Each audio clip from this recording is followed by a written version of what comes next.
दोस्तों नमस्कार, आप देख रहे हैं SMEP न्यूज।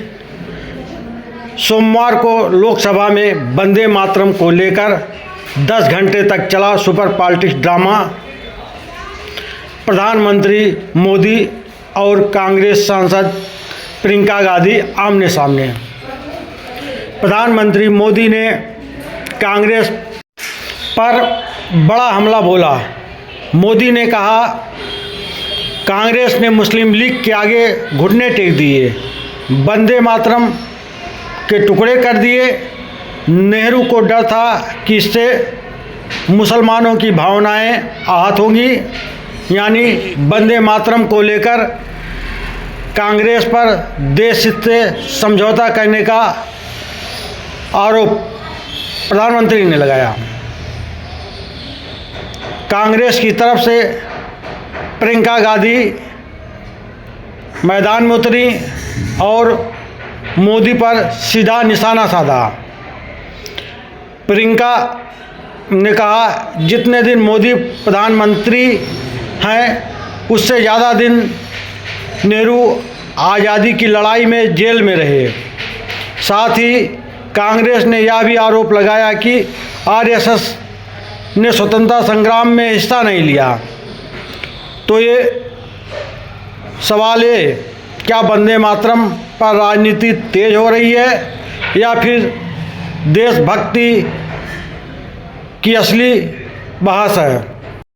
अब सुनते हैं प्रधानमंत्री मोदी ने क्या कहा और प्रियंका व विपक्ष ने इसका क्या जवाब दिया। नेहरू जी का कोट पढ़ता हूं। नेहरू जी कहते हैं, मैंने वंदे मातरम गीत का बैकग्राउंड पढ़ा है।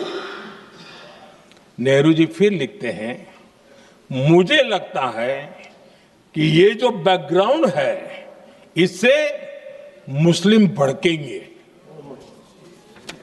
साथियों,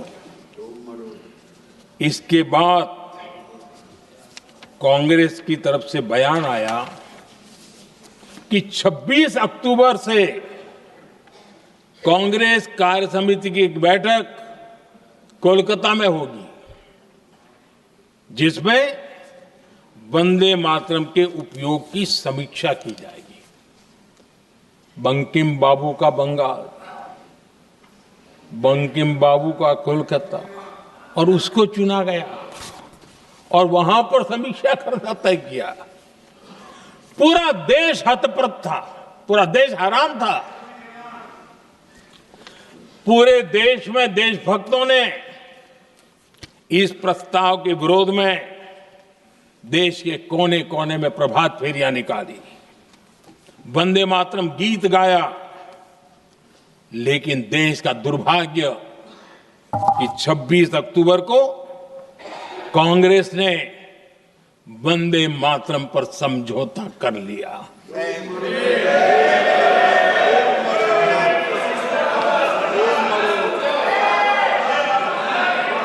वंदे मातरम के टुकड़े करने के फैसले में, वंदे मातरम के टुकड़े कर दिए। उस फैसले के पीछे नकाब ये पहना गया, चोला ये पहना गया कि ये तो सामाजिक सद्भाव का काम है। लेकिन इतिहास इस बात का गवाह है कि कांग्रेस ने मुस्लिम लीग के सामने घुटने टेक दिए और मुस्लिम लीग के दबाव में किया। और कांग्रेस का ये तुष्टीकरण की राजनीति को साधने का एक तरीका था। आदरणीय अध्यक्ष जी, तुष्टीकरण की राजनीति के दबाव में कांग्रेस वंदे मातरम के बंटवारे के लिए झुकी। इसलिए कांग्रेस को एक दिन भारत के बंटवारे के लिए झुकना पड़ा। इतनी देर हमारे प्रधानमंत्री देश के प्रधानमंत्री रहे हैं, 12 साल हो गए हैं। लगभग उतने ही सालों के लिए जवाहरलाल नेहरू जी जेल में रहे। किस लिए?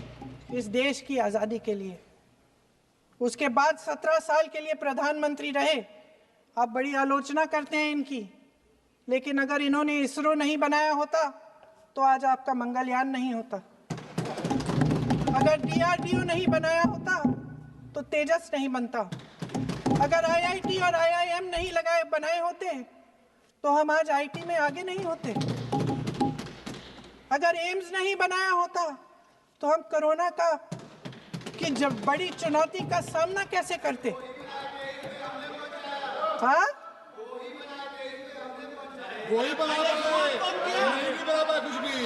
इसका मतलब है इस मुद्दे का जवाब नहीं है आपके पास। अगर इन्होंने BHEL, गेल, सेल, भाखड़ा नंगल ये सब नहीं बनाया होता जो आप सब बेच रहे हैं, तो ये विकसित भारत कैसे बनता? पंडित जवाहरलाल नेहरू इस देश के लिए जिए। सुन लीजिए, पंडित जवाहरलाल नेहरू इस देश के लिए जिए और देश की सेवा करते करते उन्होंने दम तोड़ा। इतिहास पे बात होगी, जो आज नहीं है उन पे बात होगी, लेकिन वर्तमान पे भी तो बात होनी चाहिए ना। वर्तमान पे इतिहास से हमें सीख लेनी चाहिए। आज क्या हाल है देश के?